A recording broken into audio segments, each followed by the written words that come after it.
Jackson, and I am from the Adams Elementary School, and I'm in 8th grade. And I would like to thank Mr. Huddleston and Mr. Harrison for encouraging me to enter this competition. My ruined coat sagged on my bony shoulders as I adjusted my position against the rough brick wall. I pulled my jacket back up over my thin frame, lowering my gaze to the small provisions I had laid out on the dirty concrete. Shadows passed over me as the more fortunate strolled by my location at the corner of the drugstore. Sir? I looked up as a woman's voice rang in my ears. I squinted in the glare of the sunlight as I met her eyes. I blinked. Huh? Do you want the sandwich? My daughter didn't eat all of it. I noticed that a young girl was hiding behind her legs. I was a little taken aback. I stuttered. Yes, please. Thank you so much. The woman smiled and handed me the food. It's not a problem. She knelt down in front of me, taking her daughter's hand. Take this too. Green and silver flashed in her palms as she laid $40 at my feet. My eyes widened as I gasped in surprise. Ma'am, no, that's too much. I said, looking up at her. I can't accept this. It's fine. You need it. She picked up the money from the ground and placed it in my hand. What's your name? Tom. I frowned. How can I repay you?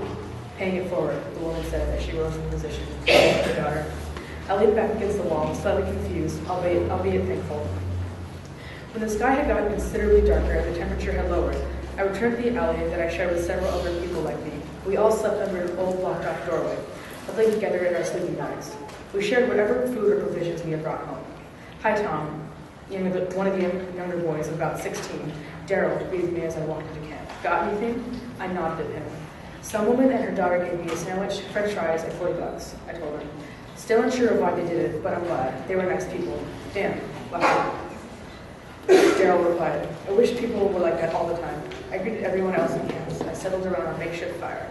I opened the box of food that I had received earlier and shared it with everyone. Tommy, where'd you get this from? Jody, the woman in her 20s, asked. The woman and her kid were very kind to me today. They also gave me like $40. Wow, what are you going to do with the money? I shrugged my shoulders, my jacket slipping. I don't know. Probably going to go to Walgreens and buy some soap and more food. Sounds good, Jody said, and resumed eating her meager share of the meal. A couple minutes later, Sam and his wife, two other people who stayed with us, arrived. They greeted everyone with unusual glumness, and I decided to ask them why.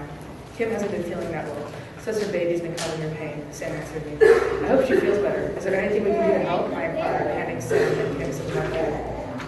I don't know. We could use a little money right now, though. Could buy her some painkillers, you know. Well, I said, digging through my pockets. I got some money today from a nice lady and her kid. They gave me $40, Sam gasped. You'd really give me some, honestly? I laughed a bit. Of course, you know me. I dug out $20 from my pocket. Take this. I patted the money into his hands. You can buy some things from Walgreens tomorrow, okay? We'll keep an eye on him. On Kim. All right, thanks, Tom. Thank you so much. I smiled, the corners of my eyes crinkling. Anytime, my friend. We retired to our sleeping bags a couple hours later and lay down for the night. Thanks so much, Tom, Kim whispered as she passed by me. I smiled as I received thank yous from everyone else as I fell asleep. A couple months later, I received more money from my friends and people around the streets. I was beginning to get on my feet again. Since I had enough money and time, I started to work in community service to help the city and others. I earned no pay for this, but it felt good to know that I was helping others. That gratuitous feeling was plenty. Kim had successfully given birth to a baby and was managing to keep her newborn healthy. Sam was helping her a lot too. Every week, a couple of people from our group would donate something to Sam and Kim, like food or money. And the next week, I hunted around for work and ended up landing a job at Safeway, a local grocery store. My pay was very low, but it was more than enough for me and my family. The money I earned from my job built up over time, and over a year or two, I finally made enough money to rent my own apartment. Tom, that's awesome, Daryl exclaimed. I'm sad to see you leave, but I'm happy you've come this far. I smiled. Thanks, you guys. We're so proud of you, Jody said, hugging me tightly. Promise you'll live with us, okay? And if you don't visit us, I'll hunt you down, she giggled, unable to make a serious threat. I laughed, embracing her. I promise, and I won't ever forget you guys, no matter what happens. I'm so glad you helped us out, Kim said. I probably wouldn't have made it without you. I blushed. I tried my best. After a long pause, I said, you know what? If any of you ever need a warm place to stay, you're welcome to come by. In fact, you guys can all stay over on my first night there. Really? Are you serious? Daryl almost shouted. That's awesome. Thanks. Oh my God. Thank you so much. Like seriously, not even joking.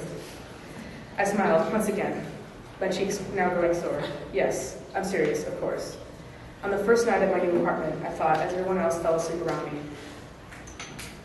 I remembered that I had truly paid it forward. Thank you.